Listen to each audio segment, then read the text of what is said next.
आपका मेहनत, आपकी लगन, आपका परिश्रम, जिस दिन आपने विचार कर लिया कि मैं पढ़ाई कर रहा हूं और उच्चता में एक आनंद के साथ एक लक्ष्य बनाकर कर रहा हूं, तो दुनिया में किसी की सामर्थ्यता नहीं कि आपको पीछे हटा।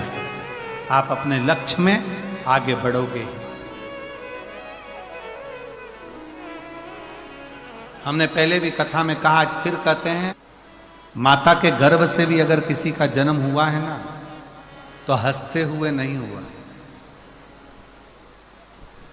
हंसते हुए नहीं हुआ है। माता के गर्भ से भी अगर किसी का जन्म हुआ है तो वो रोते हुए हुआ है। और स्वयं रामचरितमानस में तुलसी बाबा ने लिख दिया, माता कौशल्या जी राम जी का जब दर्शन करती हैं तो उसी समय पर कहती हैं, माता पुनि बोली सोमति डोली तजऊ ताते हरूपा की जय शिशुलीला अति प्रियशीला यह सुख परम अनुपा सुनि वचन सुजाना रोदन ठाना। इस संसार सागर में जन्म लिया है तो शिव महापुराण की कथा कहती है, रामचरितमानस कहती है कि संसार में जन्म लेने के बाद थोड़ा ना थोड़ा दुख तो आपकी जिंदगी में आएगा ही। थोड़ा ना थोड़ा दुख अपनी जिंदगी में आएगा ही। पर शिव पुराण की कथा एक बात और कहती है, अगर आपका लगन, आपकी मेहनत, आपकी कार्यशीलता और आपके कर्म की प्रबलता है तो दुनिया में कोई हरा नहीं सकता। आप आगे बढ़कर ही रहोगे और सफलता आपके पास में आएगी। बढ़ो।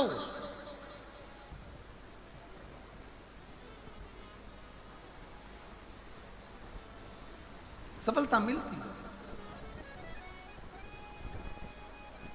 लोग एलईडी पर पढ़ सकते हैं, पत्र एलईडी पर दिख रहा है। मैं आपकी कथा 2020 में पहली बार श्रवण करी थी, तब से अब तक कथा सुन रही हूं। मेरे दो बेटे हैं जिसका नाम अतुल गुप्ता, अमित गुप्ता है। मेरे पति का निधन 2000 में हो गया। गुरुदेव, पति के जाने के बाद थोड़ी समस्याएं इतनी घिर गई कि दुख की जिंदगी चालू हो गई। कौन संभाले? मेरे बड़े बेटे की उम्र उस समय पर 7 वर्ष की थी और छोटे बेटे की उम्र उस समय पर 5 वर्ष की। गुरुदेव, दोनों को पढ़ाना, मेरे अपने दोनों बच्चों को मैंने सरकारी स्कूल में पढ़ाया।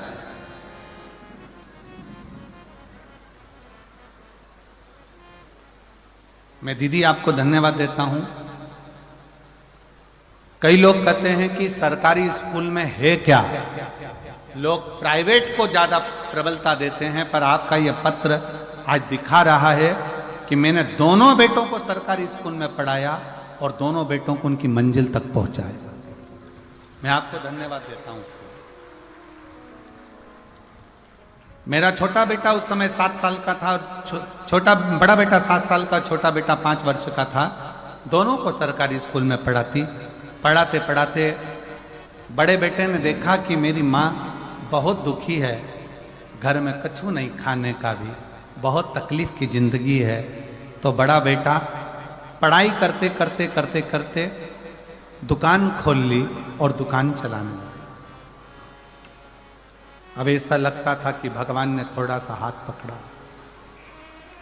गुरुदेव, लोग कहते हैं शिव महापुराण की कथा सुनने से होता क्या है?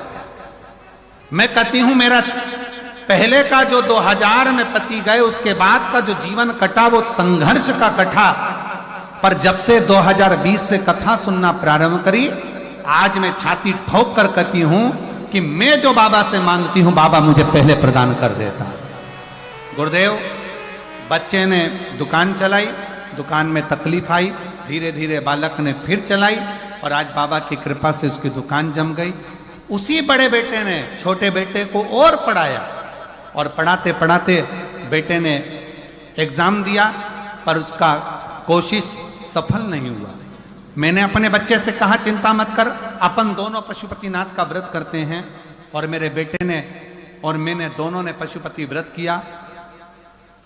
बाबा की कृपा से रायपुर में जाकर मैंने पंडाल में बैठकर कथा को श्रवण करा और बाबा से वहां पर भी बैठकर निवेदन करा, बाबा मेरा एक बेटा तो दुकान कर रहा है पर दूसरा बेटा पढ़ाई में लगा है और ऐसी कृपा कर दे कि उसकी सरकारी नौकरी लग जाए। आज मैं बाबा को धन्यवाद देने के लिए आई हूं। आज मेरा बेटा सूरजपुर जिला में फूड इंस्पेक्टर के पद पर नियुक्त हो गया है। मैं बाबा को धन्यवाद देने के लिए। और गुरुजी एक पत्र और नीचे लिख रही हूं। मेरे बेटे का दोस्त जिसकी शादी को 12 साल हो गए थे, उसको संतान का सुख नहीं था। मैंने उसको पशुपतिनाथ का व्रत और सफेद आंकड़े की जड़ के बारे में बताया और 12 साल के बाद मेरे बेटे के दोस्त के घर में पुत्र रत्न की प्राप्ति हुई। मैं बाबा को धन्यवाद देने के लिए यहाँ आई हूं।